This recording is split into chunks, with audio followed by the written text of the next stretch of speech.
ਅੱਜ ਆਮ ਆਦਮੀ ਪਾਰਟੀ ਪੰਜਾਬ ਦੇ ਆਗੂਆਂ ਵੱਲੋਂ ਪ੍ਰੈਸ ਕਾਨਫਰੰਸ ਕੀਤੀ ਗਈ, ਜਿਸ ਵਿੱਚ ਬੇਅਦਬੀ ਮਾਮਲੇ ਦੇ ਕਿਸੇ ਤਣ ਪੱਤਣ ਨਾ ਲੱਗਣ ਤੇ ਪੰਜਾਬ ਸਰਕਾਰ ਅਤੇ ਨਵੇਂ ਬਣੇ ਮੁੱਖ ਮੰਤਰੀ ਚਰਨਜੀਤ ਸਿੰਘ ਚੰਨੀ ਨੂੰ ਵਿਧਾਇਕ ਕੁਲਤਾਰ ਸਿੰਘ ਸੰਧਵਾ ਨੇ ਕਈ ਸਵਾਲ ਕੀਤੇ ਨੇ। ਉਹਨਾਂ ਨੇ ਕਿਹਾ ਕਿ ਪੰਜਾਬ ਸਰਕਾਰ ਦਾ ਕੋਈ ਮਨਸੂਬਾ ਹੈ ਹੀ ਨਹੀਂ ਕਿ ਬੇਅਦਬੀ ਦੇ ਦੋਸ਼ੀਆਂ ਨੂੰ ਸਜ਼ਾ ਦਿਵਾਈ ਜਾਵੇ, ਬਲਕਿ ਪੰਜਾਬ ਦੇ ਲੋਕਾਂ ਦਾ ਉੱਲੂ ਬਣਾ ਕੇ ਸਰਕਾਰ ਸਿਰਫ ਸਮਾਂ ਖਰਾਬ ਕਰ ਰਹੀ ਹੈ। ਹੋਰ ਕੀ ਕਿਹਾ ਕੁਲਤਾਰ ਸਿੰਘ ਸੰਧਵਾ ਨੇ, ਆਓ ਸੁਣਦੇ ਹਾਂ। ਚੰਨੀ ਸਰਕਾਰ ਪੰਜਾਬ ਦੇ ਲੋਕਾਂ ਨੂੰ ਜਿਹੜੀਆਂ ਕਹਾਣੀਆਂ ਸੁਣਾ ਕੇ, ਪੰਜਾਬ ਦੇ ਲੋਕਾਂ ਨੂੰ ਅਲਫ ਲੈਲਾ ਦੇ ਅਧਿਆਏ ਪੜ੍ਹ ਕੇ ਟਾਈਮ ਟਪਾਉਣ ਦੀ ਜਿਹੜੀ ਗੱਲ ਕਰ ਰਹੀ ਅਸੀਂ ਉਹ ਤੇ ਕੁਝ ਸਵਾਲ ਖੜੇ ਕਰ ਰਹੇ ਹਾਂ। ਔਰ ਜਿਹੜੇ ਸਵਾਲ ਆ ਉਹ ਸਾਡੇ ਨਹੀਂ ਹਨ, ਉਹ ਕੁਲਤਾਰ ਸਿੰਘ ਦੇ ਨਹੀਂ ਹੈ, ਉਹ ਪੰਜਾਬ ਦੀ ਆਵਾਮ ਦੇ ਸਵਾਲ ਨੇ। ਉਹ ਸਾਡਾ ਜਿਹੜਾ ਨਾਸੂਰ ਬਣ ਚੁੱਕਿਆ, ਜਿਹਦੇ ਕਰਕੇ ਸਾਡੇ ਪੰਜਾਬ ਦੇ ਅੰਦਰ ਕਿੰਨੀ ਦੇਰ ਅਸ਼ਾਂਤੀ ਰਹੀ, ਹੁਣ ਵੀ ਰਾਤਾਂ ਨੂੰ ਨੀਂਦ ਨਹੀਂ ਆਉਂਦੀ। ਕਿੱਡਾ ਵੱਡਾ ਇਸ਼ੂ ਹੈ ਸਾਡਾ ਬੇਅਦਬੀ ਦਾ ਇਸ਼ੂ। ਸ਼੍ਰੀ ਗੁਰੂ ਗ੍ਰੰਥ ਸਾਹਿਬ ਮਹਾਰਾਜ ਜੀ ਦੀ ਬੇਅਦਬੀ ਹੋਈ, ਪਵਿੱਤਰ ਗੀਤਾ ਦੀ ਬੇਅਦਬੀ ਹੋਈ, ਮੁਕੱਦਸ ਕੁਰਾਨ ਦੀ ਬੇਅਦਬੀ ਹੋਈ। ਸਰਕਾਰ ਕਿੰਨੀ ਸੀਰੀਅਸ ਹੈ ਉਹਦੇ ਤੇ, ਪੰਜਾਬ ਸਰਕਾਰ ਕਿੰਨੀ ਸੀਰੀਅਸ ਹੈ ਉਸੇ। ਉਹ ਜਿਹੜੇ ਅਫਸਰਾਂ ਨੇ ਉਸ ਸਮੇਂ ਸਹੀ ਤਰੀਕੇ ਨਾਲ ਕੰਮ ਨਹੀਂ ਕੀਤਾ, ਬਾਦਲ ਸਰਕਾਰ ਦੇ ਕਹਿਣ ਤੇ, ਜਾਂ ਮੈਂ ਤਾਂ ਕਹੂੰਗਾ ਬਾਦਲ ਪਰਿਵਾਰ ਦੇ ਕਹਿਣ ਤੇ ਇਨਵੈਸਟੀਗੇਸ਼ਨ ਨੂੰ ਡੀਰੇਲ ਕਰਨ ਦਾ ਕੋਸ਼ਿਸ਼ ਕੀਤੀ। ਜਿਹੜੇ ਲੋਕ ਇਨਸਾਫ ਮੰਗਦੇ ਸੀ ਉਹਨਾਂ ਨੂੰ ਹੀ ਇਹਨਾਂ ਕੇਸਾਂ ਦੇ ਵਿੱਚ ਫਸਾਉਣ ਦੀ ਕੋਸ਼ਿਸ਼ ਕੀਤੀ। ਰੁਪਿੰਦਰ ਤੇ ਜਸਵਿੰਦਰ ਨੂੰ ISI ਦੇ ਨਾਲ ਜੋੜਨ ਦੀ ਕੋਸ਼ਿਸ਼ ਕੀਤੀ। ਅਗਰ ਹੁਣ ਦੇ DGP ਸਾਹਿਬ ਉਦੋਂ ਆਪਦਾ ਕੰਮ ਸਹੀ ਤਰੀਕੇ ਨਾਲ ਕਰਦੇ ਤਾਂ ਨਾ ਇੰਨਾ ਡਿਲੇ ਹੋਣਾ ਸੀ ਤੇ ਹੁਣ ਤਾਈਂ ਅੰਜਾਮ ਤੇ ਵੀ ਪਹੁੰਚ ਜਾਣਾ ਸੀ।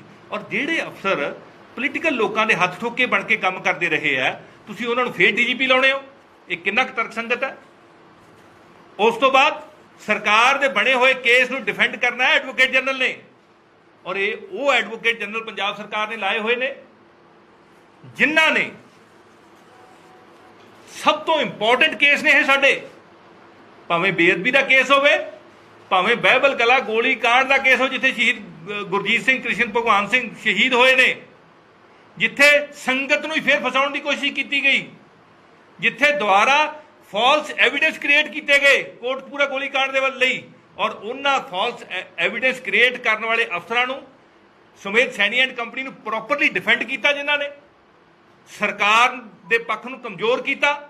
ਉੱਥੇ ਪਤਾ ਨਹੀਂ ਕਿਸ ਤਰ੍ਹਾਂ ਦੀ ਮੈਨੇਜਮੈਂਟ ਇਹਨਾਂ ਨੇ ਕੀਤੀ ਹੋਏਗੀ, ਔਰ ਉਹਨਾਂ ਨੂੰ ਤੁਸੀਂ ਐਡਵੋਕੇਟ ਜਨਰਲ ਲਾਤਾ।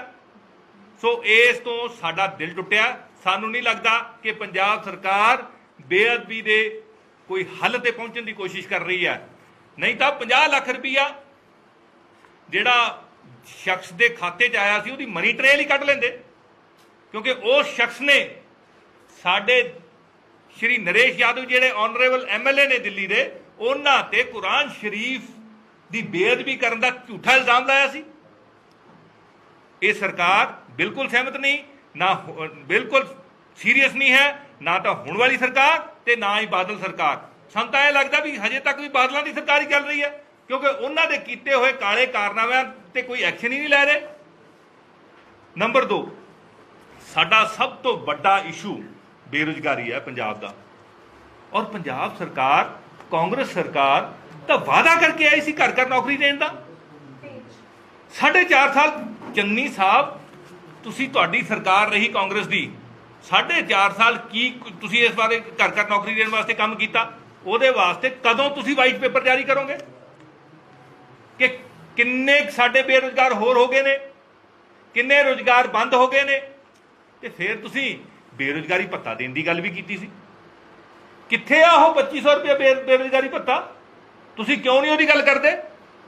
ਸਾਨੂੰ ਉਹਦਾ ਕੋਈ ਬਲੂਪ੍ਰਿੰਟ ਹੀ ਦਿਖਾ ਦਿਓ, ਕਿਉਂਕਿ ਬੇਰੁਜ਼ਗਾਰੀ ਅੱਜ ਇੰਨੀ ਮਤਲਬ ਬਹੁਤ ਜ਼ਿਆਦਾ ਵਿਕਰਾਲ ਹੋ ਗਿਆ ਇਹ ਬੇਰੁਜ਼ਗਾਰੀ ਦਾ ਜਿਹੜਾ ਸੀਨ ਹੈ ਪੰਜਾਬ ਦੇ ਵਿੱਚ। ਔਰ ਕੋਵਿਡ ਤੋਂ ਬਾਅਦ ਤਾਂ ਬਹੁਤ ਜ਼ਿਆਦਾ ਬੇਰੁਜ਼ਗਾਰ ਹੋ ਗਿਆ। ਉਹ ਸਾਡੇ ਬੱਚੇ ਜਿਨ੍ਹਾਂ ਨੇ ਜਾਨ ਤਲੀ ਤੇ ਧਰ ਕੇ ਕੋਵਿਡ ਦੇ ਮਰੀਜ਼ਾਂ ਦੀ ਸੇਵਾ ਕੀਤੀ ਸੀ, ਸਾਲ-ਸਾਲ 2-2 ਸਾਲ ਉਹਨਾਂ ਤੋਂ ਕੰਮ ਕਰਵਾ ਕੇ ਤੁਸੀਂ ਹੁਣ ਉਹਨਾਂ ਨੂੰ ਨੌਕਰੀਆਂ ਕੱਢਤਾ। ਕੀ ਇਹ ਤੁਹਾਡਾ ਔਰ ਉਹ ਧਰਨੇ ਤੇ ਬੈਠੇ ਫਰੀਦਕੋਟ ਮੈਡੀਕਲ ਕਾਲਜ ਦੇ ਵਿੱਚ। ਕਿ ਇਹ ਤੁਹਾਡਾ ਮਾਡਲ, ਘਰ ਘਰ ਰੋਜ਼ਗਾਰ ਦੇਣ ਦਾ ਮਾਡਲ ਇਹ ਹੈ? ਸੋ ਮੈਂ ਚੰਨੀ ਸਾਹਿਬ ਨੂੰ ਕਹਿੰਦਾ ਇਸ ਤੇ ਇੱਕ ਵਾਈਟ ਪੇਪਰ ਮੈਂ ਮੰਗ ਕਰਦਾ ਚੰਨੀ ਸਾਹਿਬ ਤੋਂ, ਆਨਰੇਬਲ ਸੀਐਮ ਨੇ ਸਾਡੇ, ਉਹ ਇਸ ਤੇ ਵੀ ਵਾਈਟ ਪੇਪਰ ਜਾਰੀ ਕਰਨ। ਮਾਫੀਆ ਰਾਜ ਬਾਰੇ ਪੰਜਾਬ ਸਰਕਾਰ ਕੀ ਕਦਮ ਚੱਕ ਰਹੀ ਹੈ, ਚੰਨੀ ਸਰਕਾਰ ਕੀ ਕਦਮ ਚੱਕ ਰਹੀ ਹੈ? ਸ਼ਰਾਬ ਮਾਫੀਆ ਇੱਕ ਐਸਾ ਮਾਫੀਆ ਜਿਹਨੇ ਕਮਾਈ ਕੀਤੀ ਹੈ ਜਦੋਂ ਲੋਕ ਭੁੱਖੇ ਮਰ ਰਹੇ ਸੀ। ਕਿੱਥੇ ਹੈ ਤੁਹਾਡਾ ਇਲੈਕਸ਼ਨ ਮੈਨੀਫੈਸਟੋ ਦੇ ਵਿੱਚ ਕੀਤਾ ਹੋਇਆ ਵਾਅਦਾ ਕਿ ਅਸੀਂ ਸਰਕਾਰੀ ਕਾਰਪੋਰੇਸ਼ਨ ਬਣਾਵਾਂਗੇ? ਕਿੱਥੇ ਹੈ ਰੇਤ ਮਾਫੀਆ? ਜਿਸ ਦਿਨ ਸਰਕਾਰ ਬਦਲੀ ਹੈ ਪੰਜਾਬ ਦੇ ਵਿੱਚ,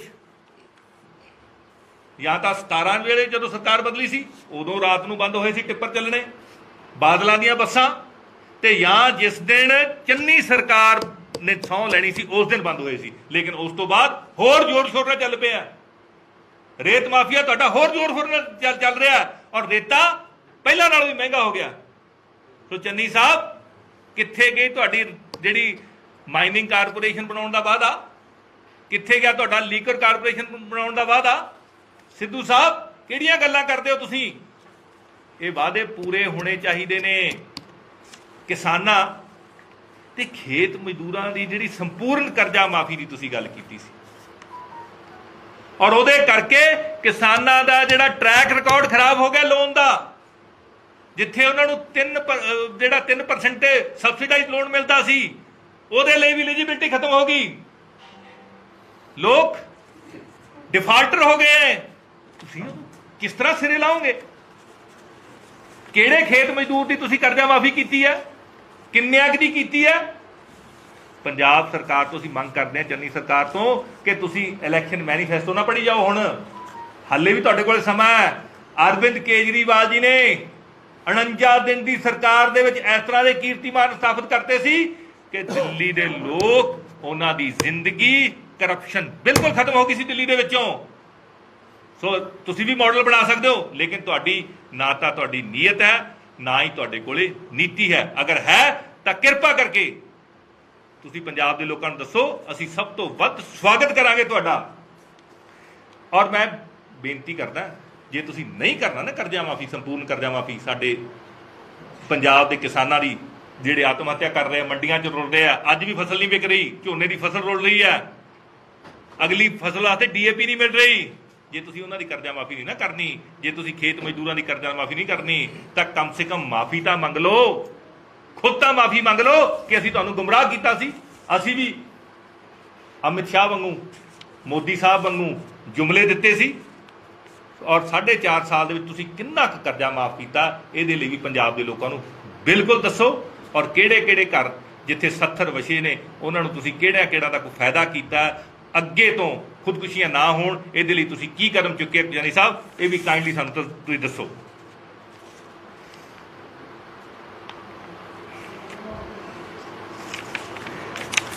ਨਸ਼ਾ ਘਰ ਘਰ ਵੜ ਗਿਆ। ਅੱਜ ਹਾਲਾਤ ਇਹ ਨੇ, ਮਾਵਾਂ ਆਪਦੇ ਬੱਚਿਆਂ ਤੋਂ ਆਪਦੇ ਕੰਨ ਬਚਾਉਂਦੀਆਂ। ਮਾਵਾਂ, ਮੈਨੂੰ ਮਿਲ ਕੇ ਕਈ ਮਾਵਾਂ ਨੇ ਕਿਹਾ, ਪਿਓ ਤਾਂ ਇਹ ਸਖਤ ਹੋ ਜਾਂਦਾ, ਮਾਂ ਜੇ ਉਹਦਾ ਬੱਚਾ ਡਾਕੂ ਵੀ ਹੋਵੇ ਨਾ ਤਾਂ ਵੀ ਕੋਈ ਸਖਤੀ ਨਹੀਂ ਕਰਦੀ। ਲੇਕਿਨ ਅੱਜ ਹਾਲਾਤ ਇਹ ਹੈ, ਮਾਵਾਂ ਇਹ ਕਹਿੰਦੀਆਂ ਸਾਨੂੰ ਸਾਡੇ ਬੱਚਿਆਂ ਤੋਂ ਬਚਾ ਲਓ। ਮਾਵਾਂ ਇਹ ਕਹਿੰਦੀਆਂ ਸਾਡੇ ਬੱਚਿਆਂ ਨੂੰ ਤੁਸੀਂ ਜੇਲ੍ਹ ਭੇਜ ਦਿਓ। ਮਾਵਾਂ ਇਹ ਕਹਿੰਦੀਆਂ ਆ ਚਿੱਟੇ ਦੀ ਜਿਹੜੀ ਬਿਮਾਰੀ ਲੱਗੀ ਹੈ ਇਹਨੂੰ ਦੂਰ ਕਰੋ। ਔਰ ਤੁਸੀਂ ਹੱਲ ਕੀ ਕਰ ਰਹੇ ਹੋ ਇਹਦਾ? ਤੁਸੀਂ ਜਿਹੜੇ ਅਮਲੀ ਨੇ ਵਿਚਾਰੇ, ਜਿਹੜੇ ਮਰੀਜ਼ ਨੇ, ਉਹ ਮਰੀਜ਼ ਹੈ। ਜਿਹਨਾਂ ਲੋਕਾਂ ਨੂੰ, ਤੁਹਾਡੇ ਵਰਗੇ ਲੋਕਾਂ ਨੇ, ਐਸਟੈਬਲਿਸ਼ ਪੋਲੀਟੀਕਲ ਕਲਾਸ ਨੇ ਇਹ ਬਿਮਾਰੀ ਲਾਤੀ ਹੈ ਚਿੱਟੇ ਦੀ, ਸਿਰਫ ਪੈਸੇ ਦੀ ਖਾਤਰ, ਚੰਦ ਸਿੱਕਿਆਂ ਦੇ ਖਾਤਰ ਤੁਸੀਂ ਉਹਨਾਂ ਨੂੰ ਮਰਨ ਤੇ ਮਜਬੂਰ ਕਰਤਾ। ਤੁਸੀਂ ਉਹਨਾਂ ਦੇ ਪਰਚੇ ਦੇਈ ਜਾਂਦੇ ਹੋ। ਕਰੋੜਾਂ ਦਾ ਘਪਲਾ ਹੋਇਆ, ਜਿਹੜੀ ਉਹ ਤੁਸੀਂ ਗੋਲੀ ਦਿੰਦੇ ਹੋ, ਉਹਦੇ ਤੇ ਕੀ ਐਕਸ਼ਨ ਕੀਤਾ ਤੁਸੀਂ? ਤੁਹਾਡਾ ਮੰਤਰੀ ਉਹਦੇ ਵਿੱਚ ਇਨਵੋਲਵਡ ਸੀ, ਬਲਬੀਰ ਸਿੰਘ ਸਿੱਧੂ, ਉਹਦੇ ਤੇ ਕਿਉਂ ਐਕਸ਼ਨ ਨਹੀਂ ਲਿਆ ਤੁਸੀਂ? ਤੁਸੀਂ ਨਸ਼ਾ ਮਾਫੀਆ ਨੂੰ ਖਤਮ ਕਿਉਂ ਨਹੀਂ ਕਰਨਾ ਚਾਹੁੰਦੇ? ਕਿਉਂ ਸਪਲਾਇਰ ਨਹੀਂ ਕੋਈ ਫੜ ਰਹੇ? ਬੰਦ ਲਿਫਾਫਾ ਰਿਪੋਰਟ ਹਜੇ ਤੱਕ ਬੰਦ ਕਿਉਂ ਹੈ? ਪੰਜਾਬ ਸਰਕਾਰ ਨੇ ਬੰਦ ਲਿਫਾਫਾ ਰਿਪੋਰਟ ਹੈ ਜਿਹੜੀ ਹਾਈ ਕੋਰਟ ਦੇ ਵਿੱਚ ਪਈ ਹੋਈ, ਉਹਦੇ 'ਚ ਵੱਡੇ ਜਿਹੜੇ ਮਗਰਮੱਛਾਂ ਉਹਨਾਂ ਦੇ ਨਾਂ ਨਸ਼ਰ ਕਰਾਉਣ ਲਈ ਕੋਈ ਕਦਮ ਹੁਣ ਤਾਈਂ ਕਿਉਂ ਨਹੀਂ ਚੁੱਕਿਆ? ਪੰਜਾਬ ਦੇ ਲੋਕ ਤੁਹਾਡਾ ਇਹਦਾ ਜਵਾਬ ਮੰਗਦੇ ਚੰਨੀ ਸਾਹਿਬ, ਇਹ ਜਵਾਬ ਮੰਗਦੇ ਆ। ਔਰ ਤੁਹਾਡੇ ਮੁੱਖ ਮੰਤਰੀ ਸਾਹਿਬ ਜਿਨ੍ਹਾਂ ਦਾ ਚਿਹਰਾ ਦਿਖਾ ਕੇ ਤੁਸੀਂ ਇਹ ਇਲੈਕਸ਼ਨ ਲੜਿਆ ਸੀ, 2017 ਦਾ ਇਲੈਕਸ਼ਨ ਜਿੱਤਿਆ ਸੀ, ਉਹਨਾਂ ਨੇ ਗੁਟਕਾ ਸਾਹਿਬ ਦੀ ਸਹੁੰ ਖਾਧੀ ਸੀ ਔਰ ਸਹੁੰ ਤੋੜਨੀ ਵੀ ਬੇਅਦਬੀ ਦੇ ਬਰਾਬਰ ਹੈ। ਇਹਦੇ ਲਈ ਵੀ ਕਾਂਗਰਸ ਨੂੰ, ਚੰਨੀ ਸਰਕਾਰ ਨੂੰ ਮਾਫੀ ਮੰਗਣੀ ਚਾਹੀਦੀ ਪੰਜਾਬ ਦੇ ਲੋਕਾਂ ਤੋਂ। ਔਰ ਅੱਜ ਜਿੱਥੇ ਤੁਸੀਂ ਪੰਜਾਬ ਦੇ ਲੋਕਾਂ ਦੀ ਤਕਲੀਫਾਂ ਨੂੰ ਘੱਟ ਕਰਨ ਦੀ ਗੱਲ ਤਾਂ ਕਰਦੇ ਹੋ, ਲੇਕਿਨ ਹੋਈ ਕਿਹਦੀ ਹੈ? ਤੁਹਾਡੇ ਮੈਨੀਫੈਸਟੋ ਦੇ ਵਿੱਚ ਸੀ ਕਿ ਜਿਹੜੀ ਪੰਜਾਬ ਨੂੰ ਇੱਕ ਲੀਗਲ ਲੁੱਟ ਜਿਹੜੀ ਤੁਸੀਂ ਬਣਾਈ ਸੀ, ਕਾਨੂੰਨੀ ਤੌਰ ਤੇ ਲੁੱਟਣ ਦਾ ਜਿਹੜਾ ਇੱਕ ਕਵਾਇਦ ਸ਼ੁਰੂ ਕੀਤੀ ਸੀ, ਜਿਹੜੇ ਮੈਂ ਮਾਰੂ ਕਹੂੰਗਾ, ਮਾਰੂ ਬਿਜਲੀ ਸਮਝੌਤੇ ਕੀਤੇ ਸੀ, ਜਿਹੜੇ ਤੁਸੀਂ ਮਾਰੂ ਬਿਜਲੀ ਸਮਝੌਤੇ, ਪੰਜਾਬ ਦੇ ਵਿੱਚ ਤੁਸੀਂ ਕਿੰਨੀਆਂ ਨੌਕਰੀਆਂ ਖਤਮ ਕਰਤੀਆਂ, ਥਰਮਲ ਬੰਦ ਕਰਤੇ, ਅਰਬਾਂ ਰੁਪਈਆਂ ਨਾਲ ਰੈਨੋਵੇਟ ਕੀਤੇ ਹੋਏ ਥਰਮਲ ਜਿਨ੍ਹਾਂ ਦੀ ਅਗਲੇ 10-20 ਸਾਲ ਹੋਰ ਉਮਰ ਸੀ, ਤੁਸੀਂ ਉਹ ਬੰਦ ਕਰਤੇ। ਤੁਸੀਂ ਮਾਰੂ ਬਿਜਲੀ ਸਮਝੌਤਿਆਂ ਨੂੰ ਰੱਦ ਕਿਉਂ ਨਹੀਂ ਕਰ ਰਹੇ? ਇਹਦੇ ਬਾਰੇ ਵੀ ਦੱਸਿਆ ਜਾਵੇ। ਕੀ ਉਹੀ ਹਿਸਾਬ ਕਿਤਾਬ, ਕੀ ਉਹੀ ਸੈਟਿੰਗ ਤੁਹਾਡੀ ਹੋਗੀ ਜਿਹੜੀ ਉਹਨਾਂ ਦੀ ਬਾਦਲ ਸਰਕਾਰ ਵੇਲੇ ਸੀ? ਇਹਦੇ ਬਾਰੇ ਪੰਜਾਬ ਦੇ ਲੋਕ ਤੁਹਾਡੇ ਕੋਲੋਂ ਜਵਾਬ ਮੰਗਦੇ ਨੇ। ਚੰਨੀ ਸਾਹਿਬ, ਮੁੱਖ ਮੰਤਰੀ ਸਾਹਿਬ, ਪੰਜਾਬ ਦੇ ਬਹੁਤੇ ਬਜ਼ੁਰਗ, ਮਾਤਾਵਾਂ, ਸਾਡੀਆਂ ਵਿਧਵਾ ਭੈਣਾਂ, ਸਾਡੇ ਅੰਗਹੀਨ ਬੱਚੇ, ਭੈਣ ਭਰਾ, ਉਹ ਹਰ ਮਹੀਨੇ ਤੁਹਾਡੇ ਵੱਲ ਵੇਖਦੇ ਆ, ਪੰਜਾਬ ਸਰਕਾਰ ਵੱਲ ਵੇਖਦੇ ਆ ਕਿ ਇਹਨਾਂ ਨੇ ਇਲੈਕਸ਼ਨ ਦੇ ਸਮੇਂ ਜਿਹੜਾ ਵਾਅਦਾ ਕੀਤਾ ਸੀ ਕਿ 2500 ਰੁਪਇਆ ਪੈਨਸ਼ਨ ਦੇਵਾਂਗੇ, ਅੱਜ ਮਹਿੰਗਾਈ ਇੰਨੀ ਹੋ ਗਈ ਕਿ 2500 ਨਾਲ ਵੀ ਕੁਝ ਨਹੀਂ ਬਣਦਾ। ਉਹ 2500 ਪੈਨਸ਼ਨ ਜਿਹੜੀ ਸਾਡੀਆਂ ਵਿਧਵਾਵਾਂ ਨੂੰ, ਸਾਡੇ ਅੰਗਹੀਨ ਭਰਾਵਾਂ ਨੂੰ, ਸਾਡੀਆਂ ਬਜ਼ੁਰਗ ਮਾਤਾਵਾਂ ਨੂੰ, ਸਾਡੇ ਬਜ਼ੁਰਗਾਂ ਨੂੰ ਕਦੋਂ ਦਿਓਗੇ? ਇਹਦੇ ਬਾਰੇ ਵੀ ਦੱਸੋ। ਔਰ ਜੇ ਨਹੀਂ ਦਿੱਤੀ ਤੇ ਉਹਨਾਂ ਤੋਂ ਮਾਫੀ ਵੀ ਮੰਗੋ। ਐਸਸੀ ਸਕਾਲਰਸ਼ਿਪ ਜਿਹੜਾ ਘੁਟਾਲਾ ਹੋਇਆ, ਇਹਦੇ ਨਾਲ ਇੱਕ ਜਨਰੇਸ਼ਨ ਦਾ ਨੁਕਸਾਨ ਨਹੀਂ ਹੋਇਆ ਪੰਜਾਬ ਦੇ ਵਿੱਚ, ਆਉਣ ਵਾਲੀਆਂ ਪੀੜ੍ਹੀਆਂ ਦਾ। ਤੁਸੀਂ ਗਰੀਬ ਬੱਚਿਆਂ ਦਾ ਤਾਂ ਨੁਕਸਾਨ ਕੀਤਾ ਹੀ ਕੀਤਾ, ਜਿਨ੍ਹਾਂ ਦੇ ਵਿੱਚ ਟੈਲੈਂਟ ਸੀ। ਕੋਈ ਕਿਸੇ ਨੇ IAS ਬਣਨਾ ਸੀ, ਕਿਸੇ ਨੇ PCS ਬਣਨਾ ਸੀ, ਕਿਸੇ ਨੇ ਡਾਕਟਰ ਬਣਨਾ ਸੀ, ਕਿਸੇ ਨੇ ਲਾਇਰ ਬਣਨਾ ਸੀ, ਕਿਸੇ ਨੇ ਜੱਜ ਬਣਨਾ ਸੀ। ਤੁਸੀਂ ਉਹਨਾਂ ਦਾ ਵੀ ਭਵਿੱਖ ਮਾਰਿਆ। ਨਾਲ ਦੀ ਨਾਲ ਪੰਜਾਬ ਦੇ ਵਿੱਚ ਚੱਲਦੇ ਜਿਹੜੇ ਕਾਲਜਿਸ ਸੀ, ਤੁਸੀਂ ਉਹਨਾਂ ਦਾ ਵੀ ਦਿਵਾਲਾ ਕੱਢ ਦਿੱਤਾ। ਉਹਨਾਂ ਦੀਆਂ ਲਿਮਟਾਂ ਨਹੀਂ ਵਾਪਸ ਕੀਤੀਆਂ ਜਾਂਦੀਆਂ। ਕਿਉਂ ਨਹੀਂ ਤੁਸੀਂ ਉਸ ਸਕਾਲਰਸ਼ਿਪ ਘੁਟਾਲੇ ਨੂੰ ਅੰਜਾਮ ਦੇਣ ਵਾਲੇ ਤੇ ਉਹਨਾਂ ਨੂੰ ਪ੍ਰੋਟੈਕਟ ਕਰਨ ਵਾਲੇ ਜਿਹੜੇ ਮੰਤਰੀ ਸਾਧੂ ਸਿੰਘ ਤੇ ਕਿਉਂ ਨਹੀਂ, ਸਾਧੂ ਸਿੰਘ ਧਰਮਸੋਤ ਤੇ ਕਿਉਂ ਕਾਰਵਾਈ ਨਹੀਂ ਹੋ ਰਹੀ? ਪੰਜਾਬ ਦੇ ਲੋਕ ਤੁਹਾਨੂੰ ਇਹ ਪੁੱਛਦੇ ਆ ਕਿ ਕੋਈ ਮਹੂਰਤ ਕਢਾਉਣਾ ਹੈ। ਪੌਣੇ 5 ਸਾਲ ਤਾਂ ਹੋ ਗਏ ਚੰਨੀ ਸਾਹਿਬ, ਮੁੱਖ ਮੰਤਰੀ ਸਾਹਿਬ, ਕਦੋਂ ਉਸ ਤੇ ਕਾਰਵਾਈ ਕਰੋਗੇ? ਇਹਦੀ ਵੀ ਮੰਗ ਹੈ। ਇਕੱਲੇ 4 ਅਫਸਰਾਂ ਤੇ ਤੁਸੀਂ ਕਾਰਵਾਈ ਦਾ ਡਰਾਮਾ ਕਰਕੇ, ਅਸੀਂ ਡਰਾਮਾ ਕਹਾਂਗੇ, ਕੋਈ ਕਾਰਵਾਈ ਪ੍ਰੋਪਰ ਪੁਖਤਾ ਨਹੀਂ ਹੋਈ, ਜਦੋਂ ਤੱਕ ਅੰਦਰ ਨਹੀਂ ਜਾਂਦੇ ਔਰ ਉਹਨਾਂ ਤੋਂ ਰਿਕਵਰੀ ਨਹੀਂ ਹੁੰਦੀ, ਜਿੰਨਾ ਨੁਕਸਾਨ ਹੋਇਆ ਸਾਡੇ ਗਰੀਬ ਬੱਚਿਆਂ ਦਾ, ਉਨੀ ਦੇਰ ਤੱਕ ਪੰਜਾਬ ਦੇ ਲੋਕ ਚੁੱਪ ਕਰਕੇ ਬਹਿਣ ਵਾਲੇ ਨਹੀਂ ਹੈ।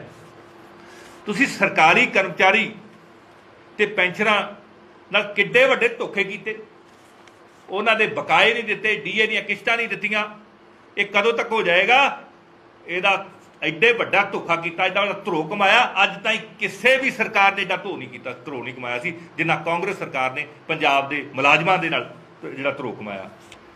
ਅੱਜ ਪੰਜਾਬ ਦੇ ਵਿੱਚ ਕਾਨੂੰਨ ਵਿਵਸਥਾ ਇੰਨੀ ਬਦਤਰ ਹੈ ਕਿ ਜਿਹਦਾ ਵੀ ਮਾੜਾ ਮੋਟਾ ਕਾਰੋਬਾਰ ਚੱਲਦਾ ਉਹ ਇਹ ਸੋਚ ਰਿਹਾ ਕਿ ਮੈਂ ਆਪਦਾ ਕਾਰੋਬਾਰ ਇੱਥੋਂ ਸਮੇਟ ਕੇ ਬਾਹਰ ਚਲਾ ਜਾਵਾਂ।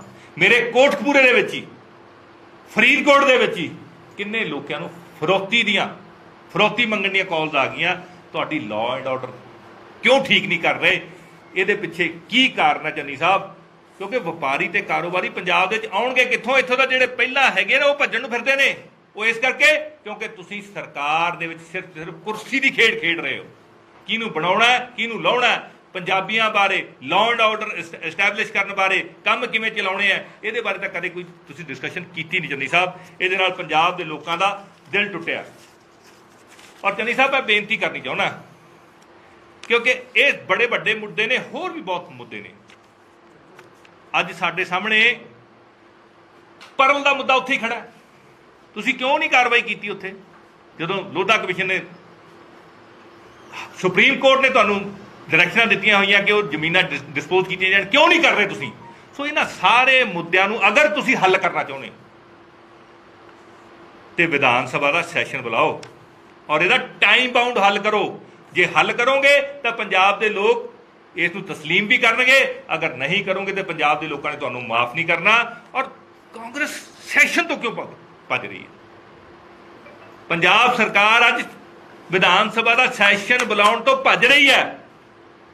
ਮੌਨਸੂਨ ਸੈਸ਼ਨ ਡਿਊ ਪਿਆ ਔਰ ਇਹਦਾ ਮਤਲਬ ਇਹ ਹੈ ਕਿ ਪੰਜਾਬ ਸਰਕਾਰ ਨੂੰ ਆਪਣੇ ਹੀ ਕਾਰਗੁਜ਼ਾਰੀ ਤੇ ਸ਼ੱਕ ਹੈ ਕਿ ਉਹਦੇ ਆਪਣੇ ਹੀ ਇਹਨਾਂ ਦੇ ਖਿਲਾਫ ਉੱਥੇ ਕਿਤੇ ਵੋਟਿੰਗ ਨਾ ਕਰ ਦੇਣ। ਸੋ ਪੰਜਾਬ ਸਰਕਾਰ ਨੂੰ ਸਾਰੇ ਕੰਮ ਕਰਾਉਣ ਵਾਸਤੇ ਟਾਈਮ ਬਾਉਂਡ ਸੋਲੂਸ਼ਨ ਦੇਣ ਵਾਸਤੇ ਤੁਰੰਤ ਮੈਂ ਮੰਗ ਕਰਦਾ ਤੁਹਾਡੇ ਰਾਹੀਂ ਕਿ ਤੁਰੰਤ ਪੰਜਾਬ ਦੀ ਵਿਧਾਨ ਸਭਾ ਦਾ ਜਿਹੜਾ ਮੌਨਸੂਨ ਸੈਸ਼ਨ ਡਿਊ ਪਿਆ ਉਹਨੂੰ ਬੁਲਾਇਆ ਜਾਵੇ ਔਰ ਜਿੰਨੇ ਸਾਡੇ ਇਸ਼ੂ ਨੇ ਉਹਨਾਂ ਸਾਰਿਆਂ ਨੂੰ ਹੱਲ ਕਰਨ ਲਈ ਟਾਈਮ ਬਾਉਂਡ ਸਾਨੂੰ ਇੱਕ ਰੂਟ ਮੈਪ ਦੱਸਿਆ ਜਾਵੇ। ਕਾਂਗਰਸ ਕਦੇ 5 ਨੁਕਤੇ, ਕਦੇ 18, ਕਦੇ 13, ਪਰ ਕੁਝ ਤਾਂ ਕਰੋ, ਕਿਉਂਕਿ 2022 ਦੇ ਵਿੱਚ ਤਾਂ ਤੁਸੀਂ ਸੱਤਾ ਤੋਂ ਬਾਹਰ ਹੋ ਜਾਣਾ। ਸੋ ਪਿੰਡਾਂ ਵਿੱਚ ਵੜਦੇ ਰਹਿ ਜਾਓ, ਕੋਈ ਇੱਕ ਅੱਧਾ ਕਿਸੇ ਗਰੀਬ ਦਾ ਜੀਵਨ ਸੌਖਾ ਕਰ ਦਿਓ। ਉਹ ਫਰੀਦਕੋਟ ਮੈਡੀਕਲ ਕਾਲਜ ਦੇ ਜਿਹੜਾ ਕੈਂਸਰ ਦੇ ਮਰੀਜ਼ਾਂ ਦਾ ਬਕਾਇਆ ਪਿਆ ਉਹੀ ਦੇ ਦਿਓ। ਜਿਹੜੇ ਬੱਚਿਆਂ ਦੀਆਂ ਨੌਕਰੀਆਂ ਤੁਸੀਂ ਖੋਲੀਆਂ ਕਰੋਨਾ ਵਾਰੀਅਰ ਦੀਆਂ ਉਹੀ ਦੇ ਦਿਓ। ਕਿਸੇ ਨੂੰ 2500 ਬੇਰੁਜ਼ਗਾਰੀ ਭੱਤਾ ਹੀ ਦੇ ਦਿਓ, ਕਿਸੇ ਨੂੰ ਬਜ਼ੁਰਗ ਮਾਤਾ ਨੂੰ ਪੈਨਸ਼ਨ ਹੀ ਦੇ ਦਿਓ, ਉਹ ਦਵਾਈ ਲੈ ਲਓ। ਤੁਹਾਡੇ ਹਸਪਤਾਲਾਂ ਦੇ ਵਿੱਚ ਤਾਂ ਦਵਾਈਆਂ ਵੀ ਨਹੀਂ ਮਿਲਦੀਆਂ। ਸੋ ਪੰਜਾਬ ਸਰਕਾਰ ਜੀ ਛੇਤੀ ਤੋਂ ਛੇਤੀ ਵਿਧਾਨ ਸਭਾ ਦਾ ਸੈਸ਼ਨ ਬੁਲਾਓ ਜੀ। ਪਿਛਲੇ ਦਿਨਾਂ ਵਿੱਚ ਜੀ ਇੱਕ ਰਾਜਾ ਵੜਿੰਗ ਵੱਲੋਂ ਵੀ ਚੁੱਕੀ ਗਈ ਸੀ ਟਰਾਂਸਪੋਰਟ ਮਾਫੀਆ ਕਹਿੰਦੇ ਦਿੱਲੀ ਦੇ ਵਿੱਚ ਵਧਾਇਆ ਜਾ ਰਿਹਾ। ਪੰਜਾਬ ਦੀਆਂ ਬੱਸਾਂ ਨੂੰ ਆਗਿਆ ਨਹੀਂ ਮਿਲ ਰਹੀ ਪਰ ਪ੍ਰਾਈਵੇਟ ਬੱਸਾਂ ਉੱਤੇ ਬਹੁਤ ਚੱਲ ਰਹੀਆਂ। ਦੇਖੋ ਜੀ, ਰਾਜਾ ਵੜਿੰਗ ਜੀ ਨੂੰ ਪਹਿਲੀ ਗੱਲ ਤਾਂ ਮੈਂ ਕਹਿੰਦਾ ਵੀ ਪੰਜਾਬ ਦੇ ਵਿੱਚ ਮਾਫੀਆ ਰਾਜ ਹੈ। ਤੁਸੀਂ ਦਿੱਲੀ 'ਚ ਵਧਾਏ ਜਾਣ ਦੀ ਗੱਲ ਕਰ, ਪੰਜਾਬ ਦੇ ਵਿੱਚ ਮਾਫੀਆ ਰਾਜ ਹੈ। ਤੁਸੀਂ ਜਿਹੜੀਆਂ ਬੱਸਾਂ ਅੱਜ ਫੜੀਆਂ 5 ਸਾਲਾਂ ਬਾਅਦ, ਤੁਹਾਡੇ ਜਿਹੜੇ ਮੰਤਰੀ ਸੀ, ਤੁਹਾਡੇ ਜਿਹੜੇ ਸੰਤਰੀ ਸੀ, ਉਹਨਾਂ ਨੇ ਕਿੰਨਾ ਰੈਵਨਿਊ ਲਾਸ ਕਰਾਇਆ ਪਹਿਲਾਂ ਤੁਸੀਂ ਸਾਨੂੰ ਉਹ ਰਿਕਵਰ ਕਰਾ ਕੇ ਦਿਖਾਓ। ਕੱਲਾ ਟੀਵੀ ਤੇ ਖਬਰ ਚਲਾ ਲਈ, ਫਲਾਨੀ ਬੱਸ ਫੜ ਲਈ, ਫਲਾਨੇ ਨੂੰ ਰਾਉਂਡ ਆਫ ਕਰ ਲਿਆ, ਫਲਾਨੇ ਦੇ ਕਾਗਜ਼ ਚੈੱਕ ਕਰ ਲਿਆ, ਉਹਦੇ ਨਾਲ ਕੁਝ ਨਹੀਂ ਹੋਣਾ। ਜਿਹੜਾ ਤੁਸੀਂ ਪੰਜਾਬ ਦੇ ਵਿੱਚ ਰੈਵਨਿਊ ਲਾਸ ਹੋਇਆ, ਵੜਿੰਗ ਸਾਹਿਬ, ਮਾਨਯੋਗ ਮੰਤਰੀ ਸਾਹਿਬ, ਉਹ ਰਿਕਵਰ ਕਰਾਓ ਔਰ ਮਾਫੀ ਮੰਗੋ ਕਿ ਤੁਹਾਡੇ ਜਿਹੜੇ ਮੰਤਰੀ ਸੀ, ਤੁਹਾਡੇ ਸੰਤਰੀ ਸੀ, ਪੌਣੇ 5 ਸਾਲ ਬਾਦਲਾਂ ਦੀ ਲੁੱਟ ਦੇ ਵਿੱਚ ਸ਼ਾਮਲ ਰਹੇ ਆ, ਟਰਾਂਸਪੋਰਟ ਮਾਫੀਆ ਦੀ ਲੁੱਟ ਦੇ ਵਿੱਚ ਸ਼ਾਮਲ ਰਹੇ। ਮੁਲਾਕਾਤ ਦੀ ਗੱਲ ਕਰ ਰਹੇ ਜੀ, ਕਹਿੰਦੇ ਮੁਲਾਕਾਤ ਕਰਨੀ ਕੇਜਰੀਵਾਲ ਨਾਲ, ਪਰ ਸਮਾਂ ਨਹੀਂ ਮਿਲ ਰਿਹਾ। ਜਦੋਂ ਮਰਜ਼ੀ ਚੱਲਣ, ਮੇਰੇ ਨਾਲ ਚੱਲਣ, ਮੈਂ ਲੈ ਚੱਲਦਾ ਉਹਨਾਂ ਨੂੰ। ਅਸੀਂ ਮਸਾਂ ਲੱਭਿਆ ਅੱਜ ਉਹਨਾਂ ਦਾ ਮੁੱਖ ਮੰਤਰੀ, ਜਿਹੜਾ ਕਹਿੰਦੇ ਸੀ ਆਮ ਲੋਕਾਂ ਦਾ ਮੁੱਖ ਮੰਤਰੀ ਹੈ, ਮਗਰ ਜਾ ਕੇ ਭਾਲ ਕੇ ਫੋਨ ਹੀ ਨਹੀਂ ਚੱਕਦੇ ਸੀ ਸਾਡਾ। ਜਿੰਨੇ ਕੁ ਮੁੱਦੇ ਉਠਾਏ, ਜਿਵੇਂ ਡੀਜੀਪੀ ਦਾ, ਏਜੀ ਦਾ ਵੀ ਉਹਦੇ ਨਾਲ ਇਨਸਾਫ ਨਹੀਂ ਮਿਲਦਾ। ਉਸ ਤੋਂ ਬਾਅਦ ਸ਼ਰਾਬ ਦਾ ਸਰਕਾਰੀਕਰਨ, ਨਿਗਮੀਕਰਨ, ਰੇਤਾ ਦਾ ਨਿਗਮੀਕਰਨ, ਇਹ ਸਾਰੀ ਜਿਹੜੀ ਸ਼ਬਦਾਵਲੀ ਹੈ ਨਵਜੋਤ ਸਿੰਘ ਸਿੱਧੂ ਦੇ ਬੋਲਦਾ ਤੇ ਉਹ ਤਾਂ ਖਾਮੋਸ਼ ਹੋ ਗਿਆ ਹੈ। ਸਰਕਾਰ ਸਮਝਦਾ ਹੁਣ ਅੱਜ ਕਿਉਂ ਇਹਨੂੰ ਇੰਨਾ ਹਾਈਲਾਈਟ ਵਾਲੇ ਕਰ, ਕਿਉਂ ਗੱਲਾਂ ਤੇ ਪੁਰਾਣੀਆਂ ਨੇ। ਦੇਖੋ, ਪੰਜਾਬ ਦੇ ਲੋਕਾਂ ਨੂੰ ਕਾਂਗਰਸ ਨੇ ਭਰਮਾਉਣ ਦੀ ਕੋਸ਼ਿਸ਼ ਕੀਤੀ ਵੀ ਕੈਪਟਨ ਅਮਰਿੰਦਰ ਸਿੰਘ ਦੀ ਸਰਕਾਰ ਨੇ ਕੁਝ ਨਹੀਂ ਕੀਤਾ, ਹੁਣ ਚੰਨੀ ਸਾਹਿਬ ਕਰਨਗੇ। ਤੇ ਚੰਨੀ ਸਾਹਿਬ ਕੋਲ ਤਾਂ ਘੰਟੇ ਹੀ ਹੈ। ਅਸੀਂ ਚਾਹੁੰਦੇ ਵੀ ਕੋਈ ਮੁੱਦਾ ਛੁੱਟ ਨਾ ਜਾਵੇ, ਇਹ ਮੁੱਦੇ ਉਹਨਾਂ ਨੂੰ ਯਾਦ ਕਰਾਈਏ ਕਿ ਤੁਸੀਂ ਇਹ ਲੋਕਾਂ ਨਾਲ ਵਾਅਦਾ ਕਰਕੇ ਆਏ ਸੀ ਔਰ ਜਿੰਨੀ ਜਲਦੀ ਠੀਕ ਹੋਣਗੇ। ਜੇ ਕਿਸੇ 2-4 ਕਿਸਾਨਾਂ ਨੂੰ, ਖੇਤ ਮਜ਼ਦੂਰਾਂ ਨੂੰ ਤੇ ਮਾਵਾਂ ਦੇ ਪੁੱਤਾਂ ਨੂੰ ਜਿਹੜੇ ਚਿੱਟੇ ਤੇ ਲੱਗ ਕੇ ਉਹਨਾਂ ਦੀ ਜਾਨ ਬਚਾ ਲਈਏ, ਉਹ ਚੰਗਾ। ਇਸ ਕਰਕੇ ਔਰ ਸਾਡੀ ਡਿਊਟੀ ਵੀ ਹੈ, ਵਿਰੋਧੀ ਧਿਰ ਦੀ ਡਿਊਟੀ ਹੈ। ਅਸੀਂ ਪੌਣੇ 5 ਸਾਲ ਲਗਭਗ ਰੋਜ਼ ਇਹਨਾਂ ਮੁੱਦਿਆਂ ਨੂੰ ਚੱਕਿਆ, ਹਰੇਕ ਵਿਧਾਨ ਸਭਾ ਦੇ ਸੈਸ਼ਨ ਦੇ ਵਿੱਚ ਚੱਕਿਆ ਔਰ ਤੁਸੀਂ ਸਾਡਾ ਸਾਥ ਦਿੱਤਾ, ਇਹਦੇ ਲਈ ਤੁਹਾਡਾ ਧੰਨਵਾਦ ਵੀ ਹੈ। ਪਰ ਇਕੱਲਾ ਮੁੱਦੇ ਚੁੱਕਣ ਨਾਲ ਦਾ ਹੱਲ ਨਹੀਂ ਨਾ ਹੋਣਾ। ਡਿਊਟੀ ਉਹਨਾਂ ਦੀ ਹੱਲ ਕਰਨ ਵਾਸਤੇ ਲਾਈ ਸੀ, ਉਹਨਾਂ ਨੇ ਹੱਲ ਹੀ ਨਹੀਂ ਕੀਤੇ। ਕਾਂਗਰਸ ਨੇ ਹੱਲ ਹੀ ਨਹੀਂ ਕੀਤੇ। ਸਿੱਧੂ ਸਾਹਿਬ ਵੀ ਗੱਲ ਹੀ ਕਰਕੇ ਬਹਿ ਜਾਂਦੇ ਆ, ਕੁਛ ਕਰਨ ਵੀ ਨਾ, ਕੁਛ ਦਿਖਾਉਣ ਵੀ ਕਰਕੇ। ਇਕੱਲੀ ਗੱਲ ਕਰਨ ਨਾਲ ਤਾਂ ਹੱਲ ਨਹੀਂ ਹੋਣਾ। ਗੱਲ ਕਰਨਾ ਕੰਮ ਤਾਂ ਵਿਰੋਧੀ ਧਿਰ ਦਾ, ਉਹ ਅਸੀਂ ਕਰ ਰਹੇ ਹਾਂ। ਅਸੀਂ ਇਹਨਾਂ ਦੇ ਨਾਲ ਨਹੀਂ ਰਲੇ ਔਰ ਨਾ ਹੀ ਰਲਣਾ, ਪਰ ਅਸੀਂ ਗੱਲ ਕਰ ਰਹੇ ਹਾਂ। ਹੱਲ ਤਾਂ ਇਹਨਾਂ ਨੇ ਕਰਨਾ ਔਰ ਇਹ ਹੱਲ ਕਿਉਂ ਨਹੀਂ ਕਰਦੇ, ਇਹ ਸੋਚ ਕੇ ਦੁੱਖ ਆਉਂਦਾ। ਖਜ਼ਾਨਾ ਖਾਲੀ ਲਗਾਤਾਰ ਰੌਲਾ ਪੈਂਦਾ, ਖਜ਼ਾਨਾ ਖਾਲੀ ਹੈ।